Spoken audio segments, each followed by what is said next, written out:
चारों ओर गैसों, धूलकणों और जलांश का जो आवरण है, वह आवरण क्या कहलाता है? वह आवरण कहलाता है वायुमंडल। क्या कहलाता है? वायुमंडल। अब ये जितने भी परिवर्तन होंगे ये इस वायुमंडल वाले पार्ट में ही होंगे, वायुमंडल वाले पार्ट में ही होंगे। जैसे आपने वायुमंडल की परतें पढ़ी होगी, वायुमंडल की क्या पढ़ी होगी? परतें।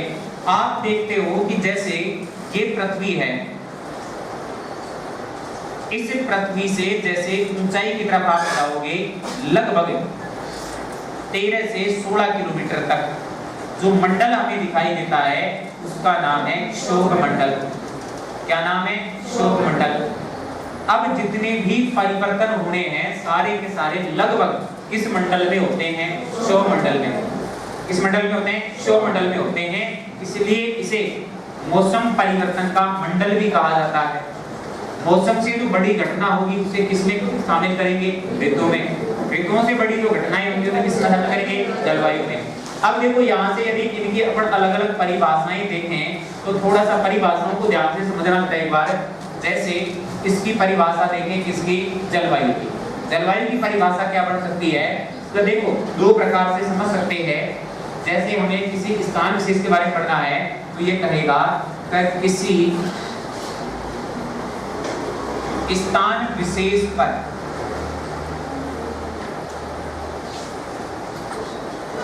वहां के वायुमंडल में जो लंबे समय के लिए यानी एक बड़े समय के लिए क्या हो? परिवर्तन हो। यानी एक लंबे समय के लिए परिवर्तन हो उसे क्या कहा जाएगा? जलवायु कहा जाएगा। या फिर मैं ये भी कह सकता हूं क्या कि किसी स्थान विशेष पर वहां के वायुमंडल की दीर्घकालिक, बात तो एक ही है, यानी दीर्घकालिक या दीर्घकालीन, या मैं कह सकता हूं लंबे समय के लिए। क्या कह सकता हूं? लंबे समय के लिए या दीर्घकालिक या दीर्घकालीन दशाओं के योग को, दशाओं के योग को अपन क्या कह सकते हैं? जलवायु कह सकते हैं। क्या कह सकते हैं? जलवायु। बात क्लियर है? अब इसके लिए जो टाइम पीरियड रखा जाता है वो रखा जाता है 25 से 30 वर्ष। 25 से 30 वर्ष, यानी 25 से 30 वर्ष में क्या होते हैं? परिवर्तन होते हैं। 25 से 30 वर्ष में क्या होते हैं? परिवर्तन। फिर सेम डेफिनेशन यहाँ हो जाएगी, बल किसी स्थान विशेष के वायुमंडल में 3 से 4 माह के लिए कोई परिवर्तन हो तो उसे अपन क्या कहेंगे? ऋतु परिवर्तन। क्या ऋतु अचानक से बदल जाती है क्या? क्या भाई आज अपन सुबह उठे लू चल रही थी, दूसरे दिन उठे सुबह उठे शीत लहर चल रही थी, ऐसा पॉसिबल है क्या? नहीं है। यानी इनमें 3 से 4 माह का क्या लगता है? समय लगता है। लेकिन मौसम 24 घंटे की एक छोटी अवधि होती है, या दिन में इससे ज्यादा बार भी टाइम चेंज हो सकता है। जैसे आप यहाँ कोचिंग आए सुबह, कितना ठंडा मौसम था, दोपहर में घर गए बहुत भयंकर गर्मी थी, शाम को जब हल्की सी बारिश हुई छत पे गए आपके मुंह से अनायास ही निकल जाएगा वहां क्या मौसम हो रहा है कि नहीं? आपने किससे संबोधित किया? मौसम से। आप कई बार अनायास ही बोल जाते हैं आज तो मौसम बहुत बढ़िया हो रहा है, आज तो मौसम है बहुत बढ़िया हो रहा है। अब ये मौसम क्या है? दिन में 4-5 बार या इससे ज्यादा बार भी बदल सकता है। फिर वो एक गाना सुना होगा आपने, मेरे यार बदलना जाना मौसम की तरह। अब यदि उसका पार्टनर जो है 24 घंटे में या दिन में 3-4 बार बदलेगा काम चल सकता है क्या? उसको यूं कह सकते हैं मेरे यार बदलना जलवायु की तरह। 25 से 30 साल में तो वैलिडिटी समाप्त हो जाती है। 25 से 30 साल में तो वैलिडिटी क्या हो जाती है? समाप्त हो जाती है कि नहीं है? अरे आपने देखे होंगे ये चीजें, ठीक है। अब यहाँ पर ध्यान दो, किसके अकॉर्डिंग बदलना है? जलवायु के। किसके अकॉर्डिंग नहीं बदलना है? मौसम के। आप भी परीक्षा के लिए कमिटमेंट रखें कि बार-बार मौसम की तरह नहीं बदलना है। किसकी तरह रहना है? जलवायु की तरह। यानी 25 से 30 साल में कोई परिवर्तन हो तो हो जाए, कोई दिक्कतें नहीं है। तो ये 3 शब्द समझ में आएगा भाई। जलवायु किसे कह रहे हैं? कि किसी स्थान विशेष पर वहां के वायुमंडल में जो लंबे समय के लिए परिवर्तन होते हैं, अर्थात वहां की दीर्घकालीन दशाओं के योग को क्या कहा जाता है? जलवायु कहा जाता है। 3 से 4 माह के लिए परिवर्तन हो तो क्या कहलाएगा? ऋतु परिवर्तन। क्या कहलाएगा? ऋतु परिवर्तन। और यदि प्रति दिन के हिसाब से यानी 24 घंटे में या अल्पकालिक दशाओं के योग को अपन क्या कह सकते हैं? मौसम कह सकते हैं। क्या इन तीनों डेफिनेशन को अपन लिख लेंगे एक बार? तो चलिएगा, लिखिएगा, इसको लिखना। जलवायु लिखना, जलवायु, जलवायु।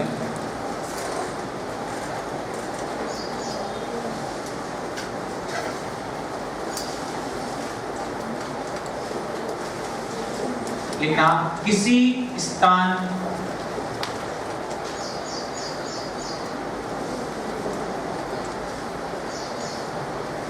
विशेष की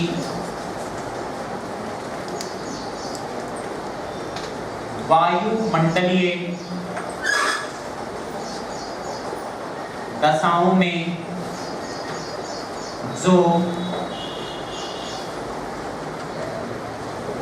लंबे समय के लिए अर्थात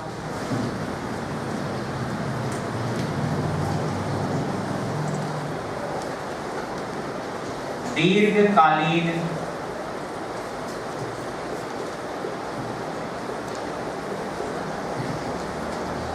दशाओं के योग को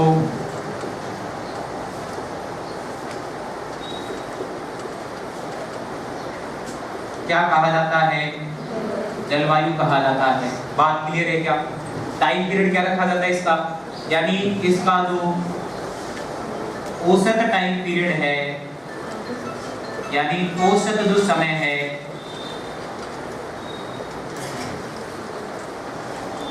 पच्चीस से 30 वर्ष या इसके आसपास का भी कोई समय वो आपको दे सकता है। आसपास का भी समय वो आपको दे सकता है। तो आपको यहाँ ध्यान रखना है कि इसका जो टाइम पीरियड रखा जाएगा वो 25 से 30 वर्षों का रखा जाएगा। बात क्लियर है? चलेगा। सेकंड आता है ऋतु परिवर्तन।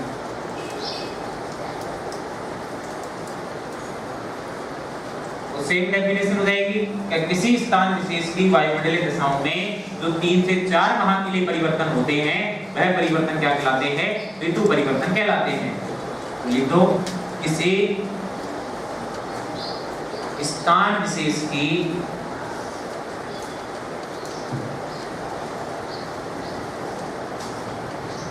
वायुमंडलीय दशाओं के या दशाओं में जो 3 से 4 माह के लिए 3 से 4 माह के लिए परिवर्तन होते हैं,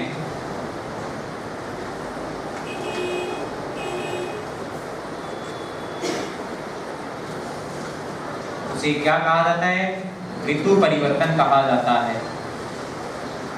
ये क्या कहा जाता है? ऋतु परिवर्तन कहा जाता है। मौसम का भी इन्हीं के अकॉर्डिंग सेट करना है। तो भाई किसी स्थान विशेष के, देखो मौसम का तो इसके विपरीत हो जाएगा जलवायु के। यहाँ पर जो आपने लंबे समय के लिए लिखा है वहां पर लिख सकते हैं छोटे समय के लिए। तो यहाँ पर आपने दीर्घकालिक लिखा है, वहां पर लिख सकते हैं अल्पकालिक। क्या लिख सकते हैं? अल्पकालिक। तो एक बार ये जलवायु वाला हटा दूं यहाँ से, लिख लिया होगा सबने? चलेगा। यहीं पर लिख दीजिएगा बेटा मौसम।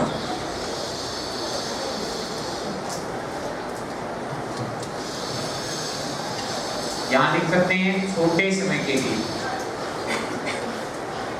और यहाँ पर लिख सकते हैं अल्पकालिक। तो क्या कहा जाएगा? मौसम कहा जाएगा बेटा। और इसकी सामान्य अवधि मानी गई है 24 घंटे। कितनी मानी गई है? 24 घंटे। सामान्य अवधि क्या मानी गई है? 24 घंटे इसकी मानी गई है। किसकी बात कर रहा है वो? मौसम की बात कर रहा है।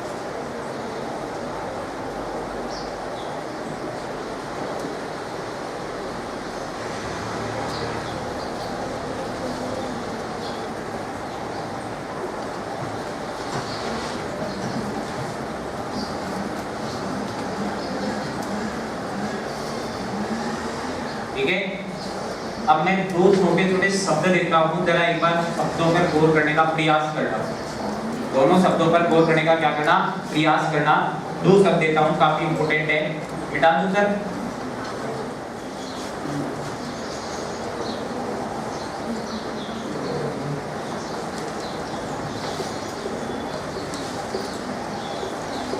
क्या इन दोनों शब्दों में कोई अंतर है?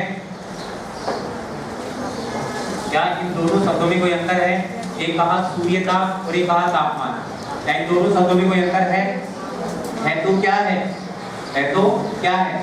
ध्यान देना, ये दोनों शब्दों में अंतर है। कैसे? ये कौन है? सूर्य। अब इस सूर्य की लाइट धरातल पर आती है क्या? अरे सूर्य की लाइट या उष्मा आती है क्या? कहां पर आ रही है? धरातल पर आ रही है, पृथ्वी पर आ रही है। तो हम यूं कह सकते हैं कि सूर्य की उष्मा को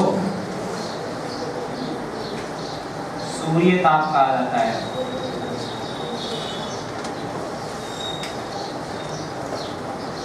यानी सूर्य की उष्मा को क्या कहा जाता है? सूर्य ताप कहा जाता है। कह सकते हैं क्या?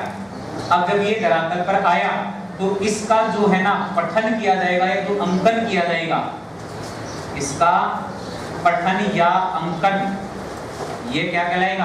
तापमान कहलाएगा। क्या कहलाएगा? तापमान। तो ना बात को ध्यान से, ना बात को ध्यान से। जैसे मान लीजिए गर्मी, सर्दी, कैसे महसूस करते हो? तापमान के हिसाब से। अभी मान लीजिए टेम्परेचर था 10 डिग्री माइनस, आप कह सकते हैं कि गर्मी है। यही यदि यहाँ पर हो जाए प्लस में 50 डिग्री, गर्मी, और कहेंगे गर्मी कहेंगे। क्यों कहा आपने? किसके आधार पर कहा? मैंने वैल्यूएशन चेंज की है केवल, बाकी कुछ नहीं कहा। मैंने सिर्फ यहाँ पर वैल्यू चेंज की है। एक टाइम मैंने लिखा वैल्यू -10 डिग्री सेल्सियस, आपके मुंह से निकल गया क्या? सर्दी है। सर क्या है? सर्दी है। जैसे ही मैंने 50 डिग्री लिखा, आपने क्या कहा? गर्मी है। ये किसके आधार पर कहा आपने? तापमान के आधार पर। तो यहाँ पर ध्यान देना, सूर्य ताप बोला, सूर्य की जो उष्मा है उसको क्या कहा जाता है? सूर्य ताप कहा जाता है। और इसका पठन या अंकन जो होता है वह क्या कहलाता है? तापमान। अरे इसके पठन या अंकन में वृद्धि हुई तभी तो आपने उसको कहा कि भाई टेम्परेचर क्या हो रहा है? बढ़ रहा है। यदि इसमें गिरावट आती तो आप क्या कहते? टेम्परेचर क्या हो रहा है? कम हो रहा है। अब मैं यहाँ पर ये बात क्यों कर रहा हूँ, ध्यान देना। मैं छोटे छोटे दो प्रश्न पूछता हूँ, आपसे पूछता हूँ, राजस्थान में सूर्य ताप सर्वाधिक, राजस्थान में तापमान सर्वाधिक, और यहीं पर सेम क्वेश्चन किसको समझा जाए? न्यूटन। यहाँ पर सेम क्वेश्चन समझा जाए न्यूटन। अब देखो अधिकांश का आंसर क्या होता है? अधिकांश का आंसर होता है कि यार गर्मी सबसे ज्यादा कहां पर पड़ रही है? शुरू के अंदर। कहां पर पड़ रही है? शुरू में। तो यहाँ इन दोनों कंडीशन में क्या लगा के आते हैं? शुरू। ध्यान रखना, सूर्य ताप जो सर्वाधिक पड़ेगा वो पड़ेगा बांसवाड़ा में। एक चीज ध्यान देना, कभी भी एक चीज ध्यान देना, कभी भी सूर्य ताप की जो सर्वाधिक मात्रा होती है वो कहां होती है? बांसवाड़ा में। रीजन क्या है बांसवाड़ा में? क्योंकि राजस्थान का जो बांसवाड़ा है, ध्यान से समझना, इधर एक चित्र में थोड़ा सा, ये ग्लोब है, ये रेखा, ये रेखा, इसका नाम है कर्क रेखा, इसका नाम है मकर रेखा, इसका नाम है भूमध्य रेखा। अब अपने को इतना विदित है कि ये जो सूर्य है ये इन तीन रेखाओं के अकॉर्डिंग भ्रमण करता है। तीन रेखाओं के अकॉर्डिंग क्या करता है? भ्रमण। ये वाला जो जिला है इसका नाम है बांसवाड़ा। अब आप मुझे एक बात कहना, ये जिला है श्री गंगानगर। कर्क रेखा के सबसे निकटवर्ती जिला कौन सा था? बांसवाड़ा। सबसे दूर कौन था? गंगानगर। अब एक कंडीशन में सूर्य यहाँ पर आता है, यानी यहाँ पर जब सूर्य आता है उस समय तिथि होती है 21 जून। यहाँ पर आता है साल में दो बार, 23 सितंबर को और 21 मार्च को। यहाँ पर आता है सूर्य 22 दिसंबर को, 22 दिसंबर को। तीनों कंडीशन, चारों कंडीशन में देखिए सूर्य के सबसे नजदीक कौन पड़ रहा है, बांसवाड़ा। जो सबसे नजदीक होगा सूर्य ताप को वही सबसे ज्यादा क्या करेगा, ग्रहण करेगा। सूर्य ताप को वही सबसे ज्यादा क्या करेगा, ग्रहण करेगा। तो हम यहाँ ये कह सकते हैं कि राजस्थान में सूर्य ताप को सर्वाधिक ग्रहण करने वाला जिला कौन सा है, बांसवाड़ा है। कौन सा है, बांसवाड़ा। सबसे कम ताप कौन ग्रहण करेगा, श्री गंगानगर। तो ये कंसेप्ट क्लियर हुआ क्या आपको? ये विदित हो गया कि सूर्य ताप क्या होता है, बोला सूर्य ताप होता है सूर्य की ऊष्मा को सूर्य ताप कहा जाता है। और राजस्थान में सर्वाधिक सूर्य ताप कहां पर है, बांसवाड़ा में। राजस्थान में न्यून सूर्य ताप, लेकिन राजस्थान में सर्वाधिक तापमान चूरू में, क्योंकि राजस्थान का सबसे गर्म जिला कौन सा है, चूरू। सबसे ठंडा कौन सा है, चूरू। दिमाग में कीड़े फिर खाएंगे कि सर गर्म है तो क्यों है, ठंडा है तो क्यों है, गर्म है तो क्यों है, ठंडा है तो क्यों है। आप थोड़ा ध्यान देना, जैसे ये अपना घर है, ठीक है, और इस घर के आसपास में आपने बहुत ज्यादा मात्रा में क्या लगा रखे हैं, पेड़ पौधे लगा रखे हैं, ठीक है। और एक आपका बाहर खेत वाला भाग है, खेत के अंदर पेड़ पौधे नहीं है, खेत के अंदर पेड़ पौधे नहीं है। बात समझ में आ रही है? अब आप मुझे बताइए कि यहाँ भी सूर्य वही रहेगा और आपके खेत में जो है सूर्य वही रहेगा। बात क्लियर है?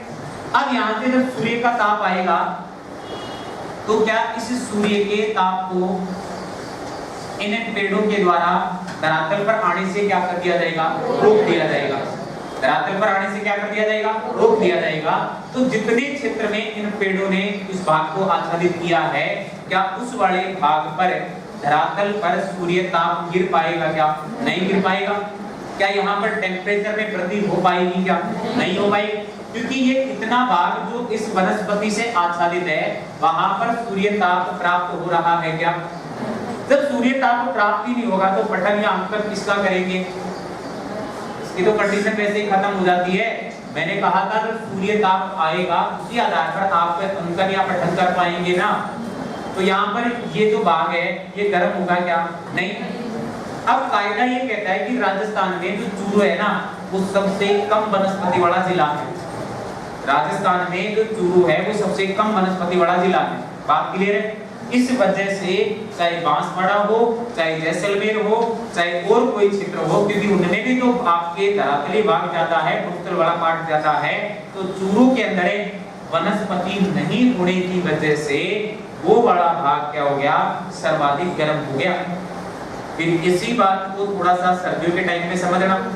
आपके घर के आसपास पेड़ बहुत ज्यादा है, जब पेड़ बहुत ज्यादा है तो उस समय आपको पता होना चाहिए कि रात के टाइम जैसे ओस गिर रही है, कोहरा हो रहा है, ठीक है, या फिर अन्य कोई शीतलहर चल रही है, तो क्या उस कंडीशन में भी ये जो पेड़ों वाला भाग है, पेड़ों के जो नीचे वाला भाग है, ये आपके इससे ताप को ग्रहण कर पाएगा क्या, जो आपके माइनस में आ रहा है उसको ग्रहण कर पाएगा क्या, नहीं। तो ये वाला भाग उस कंडीशन में भी सबसे कम ठंडा होगा, सबसे कम क्या होगा, ठंडा। अब चूरू तो फिर उस कंडीशन में आ गया, चूरू तो फिर उस कंडीशन में आ गया कि चूरू के अंदर वनस्पति नहीं है जो उस न्यून ताप को रोक सके, जो उस न्यून ताप को क्या कर सके, रोक सके। तो यहाँ पर चूरू के अंदर दो कंडीशन, फिर एक कंडीशन और होती है कि हमारे राजस्थान के अंदर ही नहीं पूरे भारतवर्ष में अगर देखा जाए तो रूस के ओर से ठंडी हवाएं चलती हैं जिन्हें भारत में शीतलहर कहा जाता है। वो शीतलहर हिमाचल वाले भाग से भारत में क्या हो जाती है, एंटर हो जाती है। बाकी हिमालय उनको रोकने का बहुत क्या करता है, प्रयास करता है, लेकिन हिमाचल वाले पार्ट से वो अपने राजस्थान यानी भारत के अंदर क्या हो जाते हैं, एंटर हो जाती हैं, और उनका सर्वाधिक जो प्रभाव देखने को मिलता है वो कहां पर मिलता है, चूरू के अंदर। तो ये दो बातें समझ में आएगी आप। पहली बात, सूर्य ताप किसे कहते हैं, सूर्य की ऊष्मा को सूर्य ताप कहा जाता है। इसके पठन और अंकन को क्या कहते हैं, तापमान कहते हैं। राजस्थान में सर्वाधिक सूर्य ताप बांसवाड़ा, न्यूनतम कहां है, गंगानगर में है। राजस्थान में सर्वाधिक तापमान चूरू, न्यूनतम तापमान चूरू। बात क्लियर है क्या, कोई दिक्कत नहीं है क्या, पक्का? तो लिखे इसको एक बार, लिखेगा लिखना सूर्य ताप, सूर्य ताप। सूर्य ताप, सूर्य ताप। देखो सूर्य की ऊष्मा को, सूर्य की ऊष्मा को, सूर्य की ऊष्मा को सूर्य ताप कहा जाता है।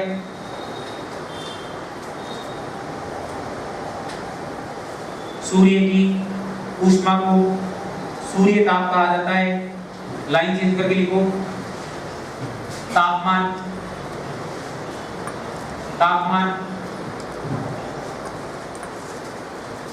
देखो सूर्य ताप के,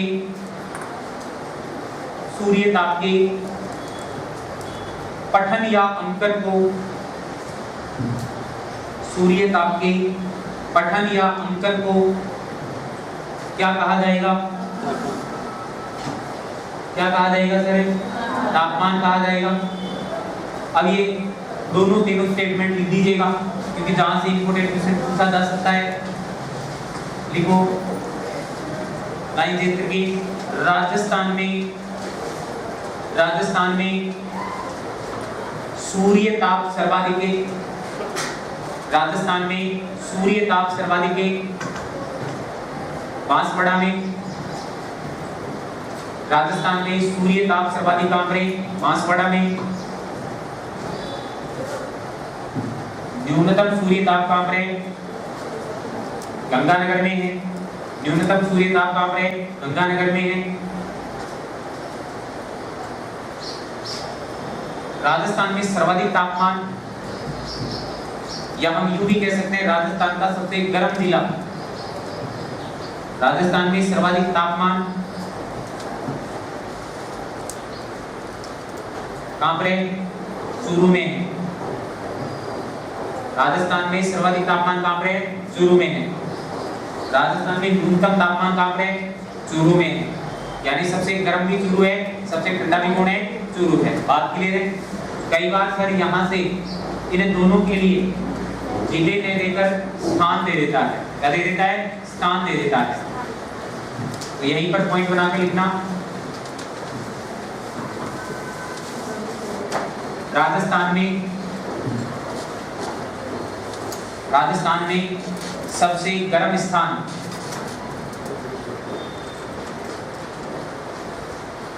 राजस्थान में सबसे गर्म स्थान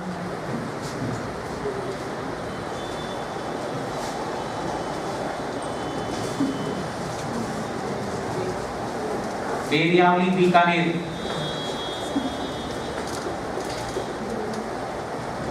बेरियावली बीकानेर। अगर बीकानेर आपको नहीं देता है तो नीचे एक स्टेटमेंट लिख लेना,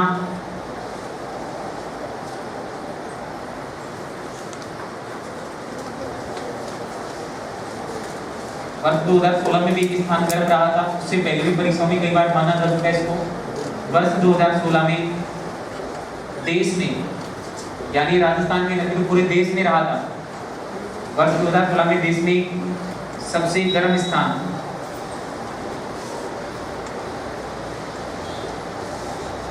सबसे गर्म स्थान Phalodi Jodhpur.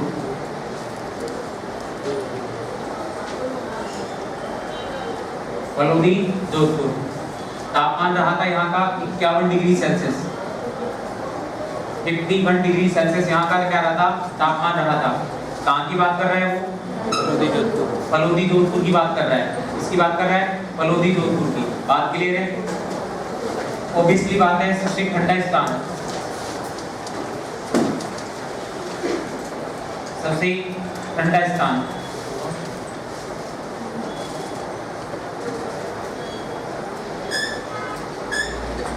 Mount Abu. Mount Abu, mount Abu. बात क्लियर है?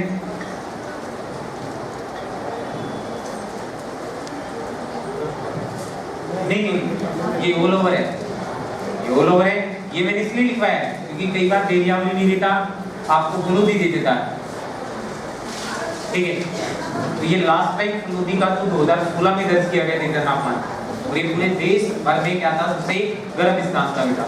ठीक है, ध्यान रखना इस चीज का। बात क्लियर है? यहाँ तक कोई समस्या नहीं होगी? पक्का? चलेगा।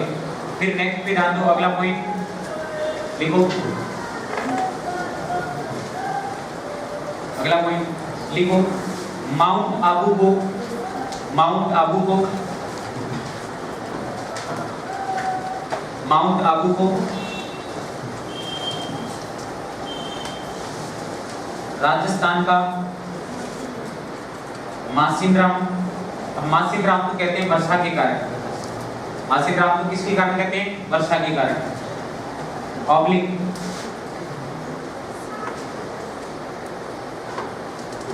बर्कोयास टेम्परेचर के कारण कहते हैं, रूस के अंदर पड़ता है बर्कोयास, ठीक है।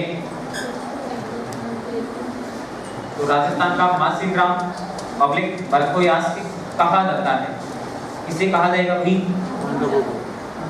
माउंट आबू को कहा जाएगा। किसे कहा जाएगा? माउंट आबू। ये दो तीन चीजें आपको मुख्य ध्यान रखनी है, उसके आपको ध्यान रखनी है। बात क्लियर है? यहाँ से कोई शंका नहीं होगी मेरे हिसाब से, चलेगा। अब वापस से आ जाइए, ध्यान देना, अपना मेन पॉइंट जो था वो क्या था? जलवायु। सर जलवायु भी अपन ने डिस्कस किया कि होता क्या है, जलवायु होता क्या है। तो अब हमें देखना है जलवायु को जो प्रभावित कर सकते हैं वो कौन कौन से कारक कर सकते हैं, जलवायु को प्रभावित करने वाले कारक कौन कौन से हो सकते हैं। एक बार उनको समझने का प्रयास करें थोड़ा सा। अब जलवायु को प्रभावित करने वाले कुछ कारकों का मैंने छोटा सा फंडामेंटल बनाया है, उसके अकॉर्डिंग भी आप उनको याद कर सकते हैं। तो लिखिएगा जलवायु को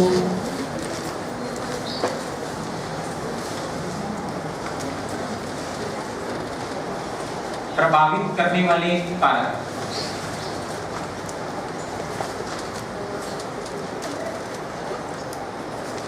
ये हर जगह काम में आएंगे, चाहे राजस्थान हो चाहे भारत हो, ठीक है, सभी जगह ये काम में आएंगे। यानी राजस्थान में हो चाहे भारत में हो, जलवायु को प्रभावित करने वाले कारक। अब उसके लिए ध्यान रखना फंडामेंटल लैंड फोरम्स।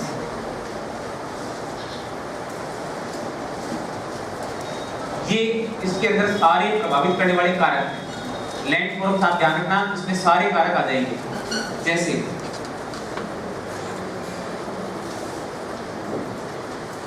लैटिट्यूड बोले तो अक्षांश, ये मेन कारक है जो जलवायु को बहुत ज्यादा क्या करता है? प्रभावित करता है।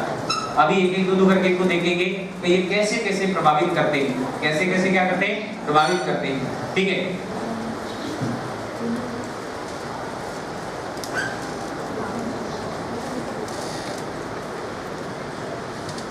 एल्टीट्यूड, ये कह सकते हैं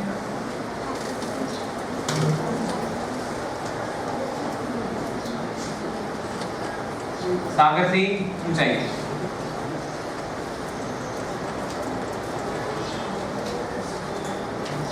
nearest of C,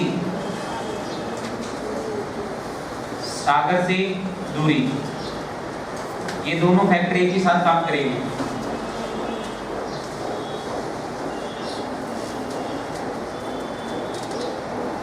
direction of wind, पवनों की दिशा, पवनों की दिशा। अक्षांश सागर से ऊंचाई, सागर से दूरी, पवनों की दिशा।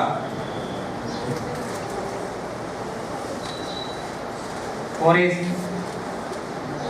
वन, यानी वन भी जो है प्रभावित करते हैं जलवायु को।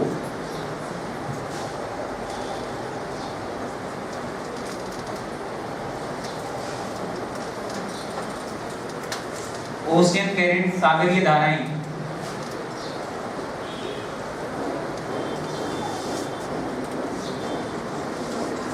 सागरीय धाराएं।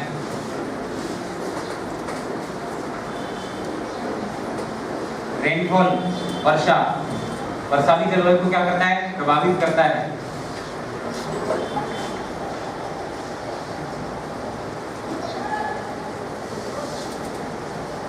माउंटेन, पर्वत भी जलवायु को क्या करते हैं? प्रभावित करते हैं। सॉइल, मृदा भी जलवायु को क्या करता है? प्रभावित करता है। तो ये सभी कारक हैं जो जलवायु को क्या करते हैं?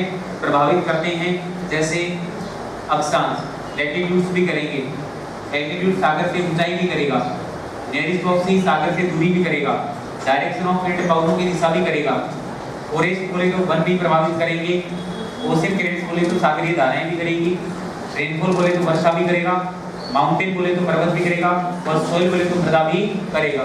किसको प्रभावित करेगा भाई? जलवायु। तब जलवायु को प्रभावित करना चाहिए, आपको प्रभावित नहीं करना चाहिए। आप जैसे हैं वैसे रहिए, इनसे आप प्रभावित मत होना, ये आपसे प्रभावित होने चाहिए। बात समझ में आ रही है क्या आपका? तो यहाँ से नोट कर लिया होगा शायद सभी ने एक बार,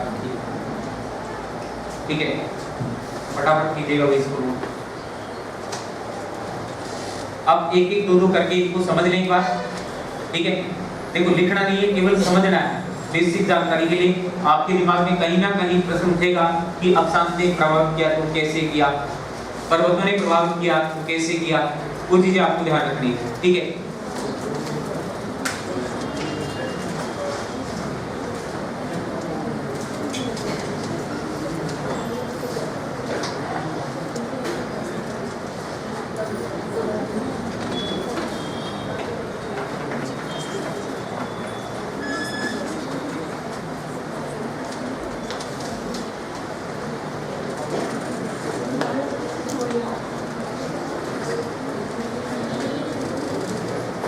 ध्यान देना, जैसे मैं पूरे भारतवर्ष की बात करूं तो ये एक लद्दाख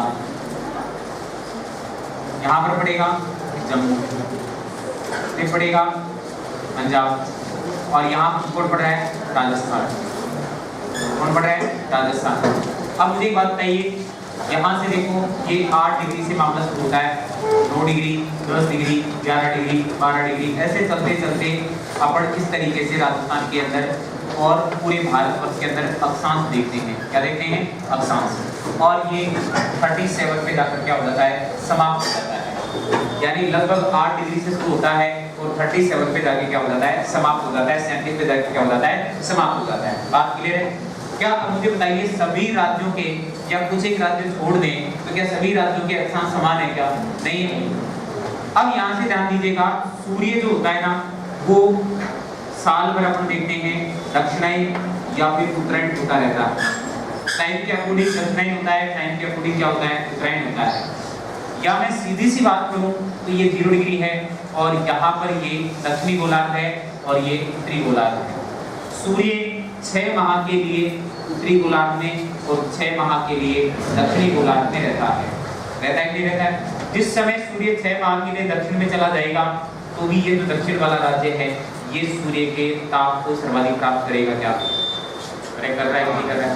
अब जो जितना ताप को सर्वाधिक प्राप्त करेगा वहां पर कंडीशन से बढ़ सकती है कि तापमान ज्यादा हो सकता है, लेकिन अन्य कारक उसे प्रभावित करते हैं। अन्य कारक उसे क्या करते हैं? प्रभावित करते हैं। तो यहाँ से यदि हमारा ये राजस्थान यहाँ न होकर इस लद्दाख या जम्मू वाले कंडीशन में होता तो क्या राजस्थान की जलवायु बेसिक रूप से गर्म होती क्या? अरे राजस्थान की बेसिक रूप से जलवायु गर्म होती क्या? नहीं।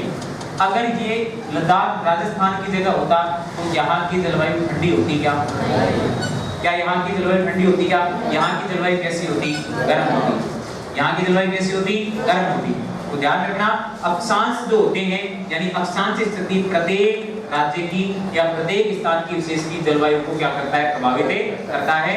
यदि उसकी अक्षांश स्थिति में परिवर्तित कर दिया जाए तो वहां से उसकी जलवायु को क्या किया जा सकता है?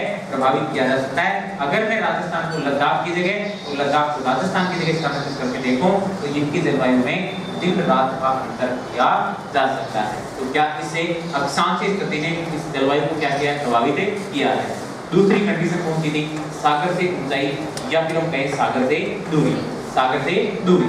बात ध्यान से समझना थोड़ा सा।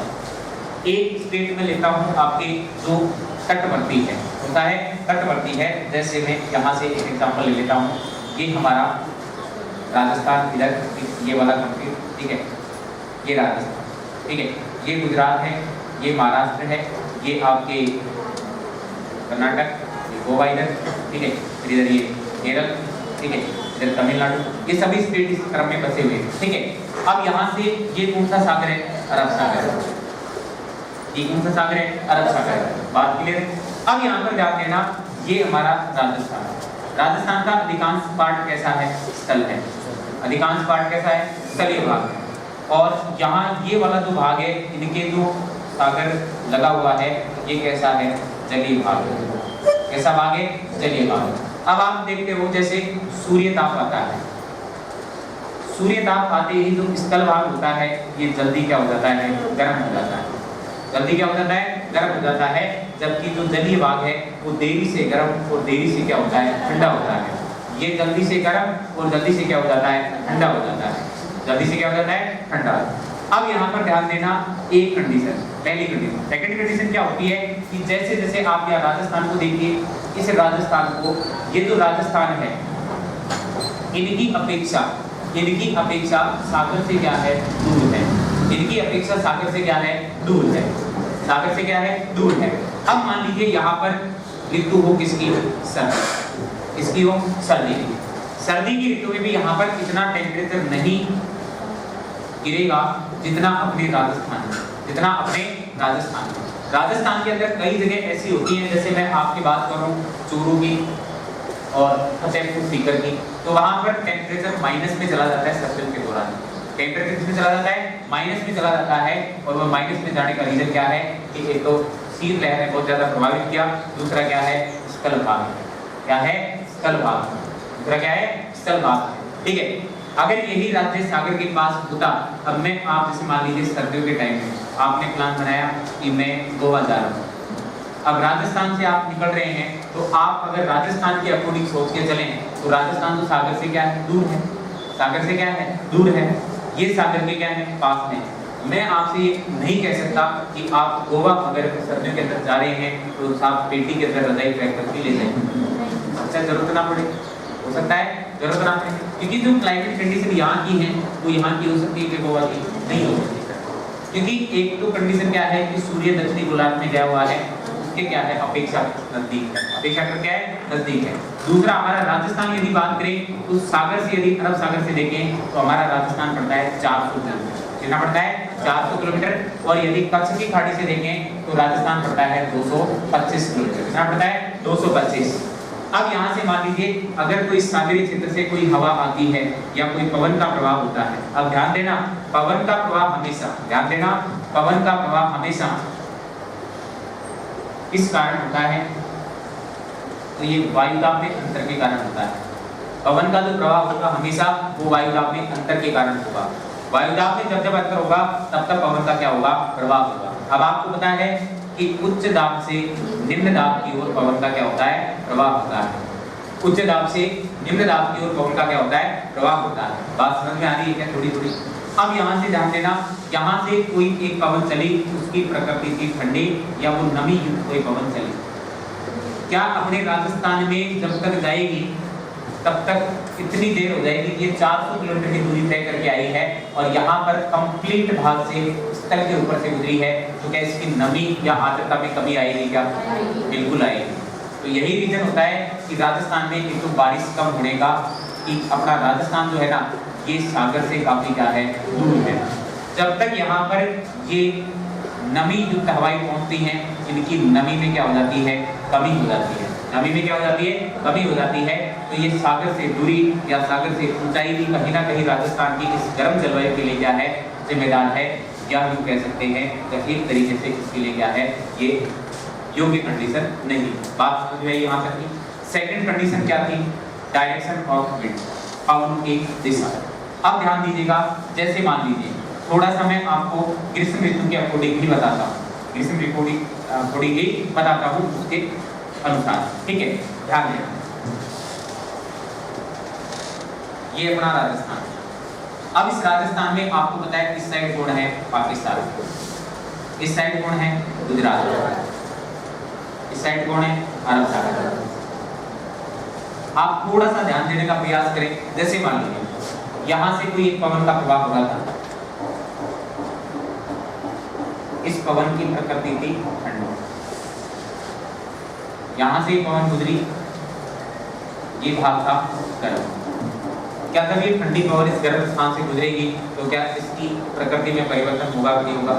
यानी इसकी प्रकृति को प्रभावित किया जाएगा कि नहीं किया जाएगा? अब यदि ये इसे गर्म क्षेत्र से गुजर रही है तो ऑटोमेटिक इस पवन की दशा कैसी हो जाएगी? गर्म। क्या हो जाएगी? गर्म। आपको ध्यान होना चाहिए कि इधर पाकिस्तान साइड से एक जगह पड़ती है जिसका नाम है बलूचिस्तान। कौन सी जगह पड़ती है? बलूचिस्तान। उस बलूचिस्तान साइड से एक पवन आती है, जो पवन कैसी होती है? बलूचिस्तान से जैसे ही निकली इस पवन की प्रकृति हो जाती है भयंकर रूप से गर्म। ये बलूचिस्तान से आगे बढ़ेगी और आगे कहां पर बढ़ जाएगी? पश्चिमी राजस्थान। तो पश्चिमी राजस्थान के अंदर जो हवा चली है वो कैसी थी? गर्म। और इससे गर्म हवा को अपन क्या कहते हैं? लू। अब ये जो लू चली है इसकी डायरेक्शन पश्चिमी राजस्थान की ओर होने के कारण इस वाले एरिया के अंदर ग्रीष्म ऋतु में टेम्परेचर को बहुत भयंकर तरीके से क्या किया जाएगा? बढ़ा दिया जाएगा। बहुत भयंकर तरीके से क्या कर दिया जाएगा? बढ़ा दिया जाएगा। एक कंडीशन, इस सागर से एक भयंकर तेज गति से हवा चली। अब ये जैसे ही हवा चली, अब इसे लू की प्रकृति कैसी थी? गर्म थी। अब यहाँ पर इस वाले भाग को जाकर ये क्या कर देगी? गर्म कर देगी। यानी यहाँ के क्लाइमेट को क्या कर देगी? थोड़ा सा गर्म कर देगी। यहाँ का जो वायुमंडलीय क्षेत्र है वो कैसा हो जाएगा? गर्म हो जाएगा। दूसरी कंडीशन, यहाँ सागर से एक हवा चली। अब जैसे ही हवा चली तो सागर से आई है तो नमी युक्त है, कैसी होगी? ठंडी होगी। अब क्या होगा? अपने राजस्थान के अंदर इसे जो सागर से ठंडी हवा आई है इसकी गति तेज होने के साथ अपने साथ धूल मिट्टी उड़ा कर ले आती है। तो अपने राजस्थान में ये धूल भरी हवा जो है ना ये कहलाती है आंधी। आपने देखा होगा कि आंधी जो होती है ना, आंधी के जो दौरान जो पवन चलती है या हवा चलती है उसकी प्रकृति ठंडी होती है। आपने देखा होगा जैसे किसी क्षेत्र में अचानक से आंधी आई, आंधी आने के बाद का जो टेम्परेचर है वो अचानक से क्या हो जाता है? ठंडा हो जाता है। अचानक से क्या हो जाता है? ठंडा। तो यहाँ आंधी के अंदर जो हवा आती है वो नमी युक्त होती है। कैसी होती है? नमी युक्त। बात समझ में आएगा? अब यदि ये हवाएं सागरी क्षेत्र से आ रही थी तो हमारे राजस्थान में कैसी प्रतीत हो रही थी? ठंडी। लेकिन एक पठारी क्षेत्र से जब ये आई तो हमारे राजस्थान में कैसी प्रतीत हो रही है? गर्म। तो क्या इन हवाओं की दिशाओं ने भी राजस्थान के अंदर गर्मी और थोड़ा सर्दी को बढ़ाने का काम किया गया? एक ऐसा ही उदाहरण आपको देता हूँ, शीतलहर। शीतलहर का जो प्रभाव होता है ना वो चूरू साइड में होता है। अब चूरू के अंदर वो ज्यादा प्रभावित हो रहा है क्योंकि चूरू सबसे पहले आ रहा है। चूरू इधर से आए तो सबसे क्या आ रहा है? पहले आ रहा है। उनका जो प्रभाव है वो बांसवाड़ा के अंदर तो नहीं है क्योंकि उस साइड पवन की दिशा है, साइड पवन की दिशा है ही नहीं। जो पवन की दिशा है वो आपके यहाँ पर चूरू हुआ, फिर सीकर को चपेट में लेगी, फिर बीकानेर को लेगी। ऐसे मरुस्थल वाले एरिया को ज्यादा कर लेती है, वो अपनी चपेट में लेती है। कौन सी हवा? शीतलहर। कौन सी हवा? शीतलहर। तो ये आपके जो पवनों की दिशा है ये भी कहीं ना कहीं क्या करता है? प्रभावित करता है। एक कारक हमने अभी देखा था फॉरेस्ट, वन बढ़ा। वन कैसे प्रभावित करते हैं? अभी थोड़ी देर पहले आपने देखा था कि जिस क्षेत्र के अंदर, मान लीजिए यहाँ से जिस क्षेत्र के अंदर वन ज्यादा होंगे तो वहां पर आपको पता है सूर्य का ताप क्या होगा? कम होगा। सूर्य का ताप क्या होगा? कम होगा। यानी सूर्य का ताप वहां पर कम प्राप्त होगा, इस कारण वहां टेम्परेचर में वृद्धि नहीं हो पाएगी। टेम्परेचर में वृद्धि नहीं हो पाएगी। आप देखते हैं कि जब आप गर्मी के अंदर, भयंकर गर्मी के अंदर बाहर निकल जाते हैं और जब किसी पेड़ की छांव में जाते हैं तो आपको क्या मिलता है? सुकून मिलता है। अब उस पेड़ के चारों तरफ तो तापमान है लेकिन पेड़ के नीचे नहीं है। पेड़ के नीचे नहीं, पेड़ के नीचे आप थोड़ा ठंडा महसूस करेंगे क्योंकि पेड़ के नीचे वाला जो भाग है वहां पर सूर्य ताप नहीं आ पाया, इस कारण वहां का टेम्परेचर नहीं बढ़ पाया।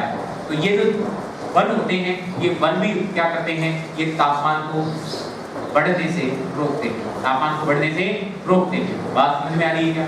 अब एक चीज आप देखना, जहां पर वन ज्यादा होंगे ना वहां पर वर्षा भी ज्यादा होगी। जहां पर वन ज्यादा होंगे वहां पर वर्षा भी ज्यादा होगी। अब वन ज्यादा होंगे, वर्षा ज्यादा होगी तो सीधी सी बात है, जहां पर एक चीज ध्यान देना, जहां पर वर्षा ज्यादा हो रही है वहां पर ऑब्वियसली बात है तापमान क्या रहेगा? कम रहेगा। अब आप देखो चूरू साइड में, या फिर हम यूं बात करें कि लगभग मुश्किल वाले एरिया में कई बार वर्षा बहुत ज्यादा हो जाती है लेकिन कई बार न के बराबर वर्षा होती है। अब वर्षा नहीं होगी तो भाई टेम्परेचर में कमी आ पाएगी क्या? नहीं। आपने देखा अचानक से सुबह बहुत भयंकर तरीके से धूप हुई, रात बहुत तेजी से गर्म था, लेकिन अचानक से वर्षा आई और वर्षा आते ही अपने देखा कि मौसम अचानक से क्या हो गया? ठंडा हो गया। तो ये सब किसकी वजह से हुआ? वर्षा की वजह से हुआ। किसकी वजह से हुआ? वर्षा की वजह से हुआ। फिर एक थोड़ा और यहाँ से ध्यान देना, समझना थोड़ा सा, जैसे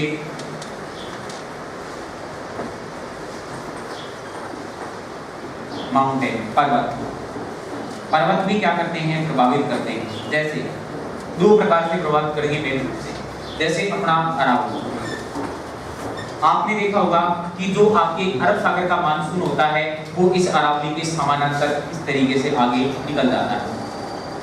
अरावली के समानांतर आगे क्या हो जाता है, निकल जाता है। यानी जो आपके अरब सागरी मानसून है ये अरावली के समानांतर आगे ही बढ़ जाता है और ये अवरोध पैदा नहीं होने की वजह से अपने राजस्थान में ज्यादा प्रभावशाली नहीं होता है।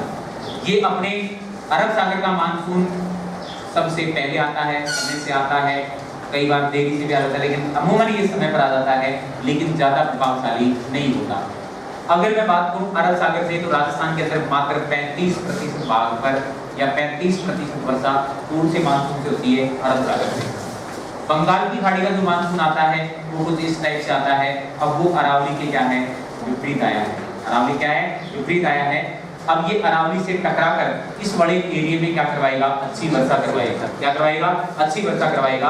तो ये वर्षा को सर्वाधिक प्राप्त करेगा ये क्षेत्र। आपने देखा होगा कि जब ये हवाएं यहाँ पहुँचती हैं तो पहुँचते पहुँचते इनकी नमी क्या हो जाती है, शून्य हो जाती है। इस कारण ये इस क्षेत्र में क्या नहीं करवा पाती, वर्षा।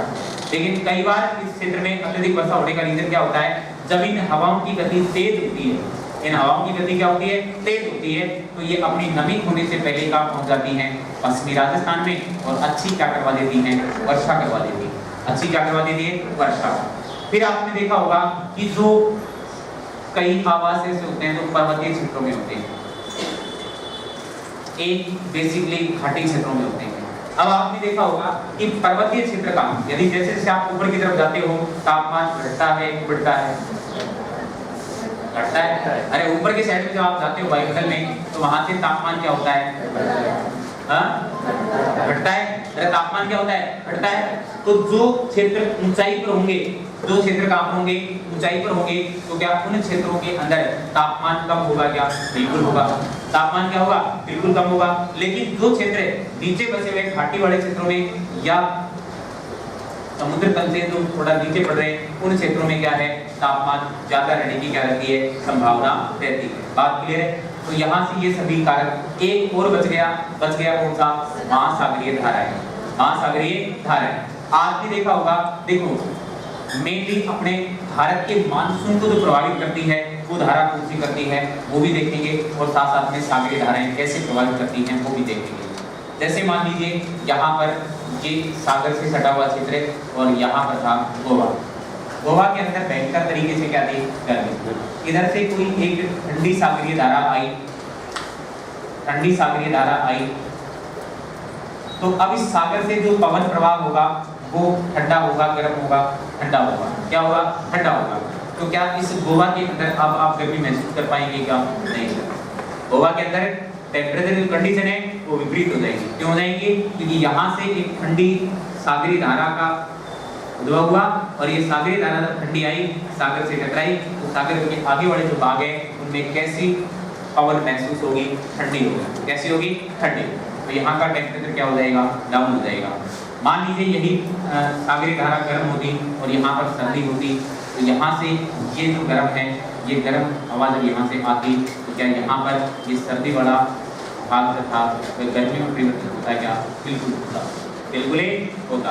बात समझ में आएगी सभी से। इसके अलावा आप जान दो थोड़ा सा, ये श्रीलंका और ये हिंद महासागर। अब अपने भारत का जो मानसून होता है ना वो इस हिंद महासागर से ही क्रिएट होता है। इस हिंद महासागर से क्या होता है, क्रिएट होता है। जब इस हिंद महासागर वाले पार्ट में अपन देखते हैं कि इधर आपके जो उत्तरी अमेरिका, दक्षिण अमेरिका वाला जो पार्ट है, दक्षिण अमेरिका वाला, वहां से एक तट पड़ता है जिसका नाम है पेरू तट। क्या नाम है, पेरू तट। वहां दिसंबर के अंतिम सप्ताह में, और वहां पर पूर्वी प्रशांत महासागर वाला एरिया लगता है, पूर्वी प्रशांत महासागर वाला एरिया लगता है, और दिसंबर के अंतिम सप्ताह में एक जल धारा चलती है, तो सागरीय धारा चलती है। एक का तो नाम है अल्नीनो। अल्नीनो जो है वो एक गर्म जल धारा, कैसी जल धारा है, गर्म जल धारा है, और उसे सागरीय बुखार के नाम से भी जानते हैं। इसके नाम से, सागरीय बुखार के नाम से।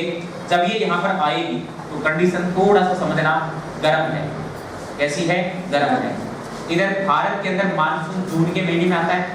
जून के महीने में यहाँ टेम्परेचर क्या होता है? हाई होता है। एयर प्रेशर क्या है? लो है। अब मुझे बताइए, इस हिंद महासागर वाले पार्ट में यहाँ जब जून का महीना चल रहा है तो ये दक्षिणी गोलार्ध वाले पार्ट में है, तो यहाँ पर आपको पता होना चाहिए टेम्परेचर क्या है? लो है। टेम्परेचर लो है तो एयर प्रेशर क्या होगा? हाई होगा। एयर प्रेशर क्या होगा? हाई होगा। तो अभी से लो टेम्परेचर और हाई प्रेशर की ओर से हवा भारत की तरफ चल सकती है क्या? मैंने कहा था पवनें हमेशा उच्च दाब से निम्न दाब की ओर चलती है। उच्च दाब से निम्न दाब की ओर चलते पवनें हमेशा। बात मैंने बताई थी, आपको समझ में आ गई होगी शायद। अब यहाँ से चाहिए कि इस क्षेत्र में टेम्परेचर लो रहे, एयर प्रेशर हाई रहे, ताकि मानसून उतना ही भारत के अंदर क्या हो? ज्यादा प्रभावशाली हो। उतना ही भारत के अंदर क्या हो? प्रभावशाली हो। लेकिन दिसंबर के अंतिम सप्ताह से यहाँ से एक गर्म जलधारा करीब अल नीनो, ये गर्म जलधारा जैसे ही हिंद महासागर वाले पार्ट में पहुंचती है तो यहाँ से ये गर्म है, तो अपने साथ पवन का कैसा प्रभाव होगा? गर्म का। जब गर्म पवन का प्रभाव हुआ तो यहाँ पर ये जो टेम्परेचर लो है, ये टेम्परेचर धीरे धीरे बढ़ेगा क्या? वायुदाब क्या होगा? कम होगा। वायुदाब जितना कम होता जाएगा उतना ही भारतीय मानसून कमजोर पड़ता जाएगा। उतना ही भारतीय मानसून क्या होगा? कमजोर पड़ेगा। और कमजोर पड़ेगा तो भारत के अंदर वर्षा की मात्रा में भी क्या होगी? गिरावट होगी। तो कई बार पूछा जाता है कि भारतीय मानसून कमजोर किस जलधारा के कारण पड़ता है? जो है अल नीनो के कारण पड़ता है। और ये एक गर्म जलधारा है। कैसी जलधारा है? गर्म जलधारा है। और इसे सागर का बुखार भी कहा जाता है। सागर का बुखार भी कहा जाता है। और दिसंबर का अंतिम सप्ताह क्रिसमस डे आता है क्या? आता है। कौन से धर्म से संबंधित है? क्रिश्चियन ईसाई धर्म, ठीक है। इसलिए इसे यीशु का शिशु भी कहते हैं। यीशु का शिशु भी कहते हैं। किसे? El Nino. किसे कहते हैं? El Nino. इसके विपरीत इसकी छोटी बहन जिसका नाम है ला नीनो। ला नीनो भी वही सेम टाइम पीरियड है, उसी के दौरान चलेगी। उसी के दौरान चलेगी। लेकिन ला नीनो की जो प्रकृति है वो कैसी है? ठंडी है। और हमें चाहिए कि यहाँ पर टेम्परेचर क्या हो? कम हो। जब ये ला नीनो आएगी तो यहाँ पर इस हिंद महासागर वाले पार्ट में जो टेम्परेचर ठंडा था उसको और ठंडा करने का क्या करेगी? काम करेगी। टेम्परेचर को और ठंडा करने के क्या करेगी? काम करेगी। मैंने कहा था अभी, यदि गर्म चल रही है तो गर्म प्रकृति की होगी, ठंडी चल रही है ठंडी प्रकृति की होगी। तो ये ठंडी जलधारा है, तो यहाँ पवन का प्रभाव कैसा होगा? ठंडा होगा। पवन का प्रभाव कैसा होगा? ठंडा। और ये टेम्परेचर और लो जाएगा, एयर प्रेशर उतना ही हाई होगा। जितना ज्यादा एयर प्रेशर हाई होगा उतना ही भारतीय मानसून समय से आएगा और ज्यादा प्रभावशाली होगा। क्या होगा? ज्यादा प्रभावशाली होगा। यानी एक तो टाइम से आ जाएगा, दूसरा क्या है? ज्यादा प्रभावशाली होगा। कब की बात कर रहा है ये? जिस समय आपके ला नीनो का प्रभाव होगा। जिस समय आपके ला नीनो का क्या होगा? प्रभाव होगा। बात समझ में आई क्या?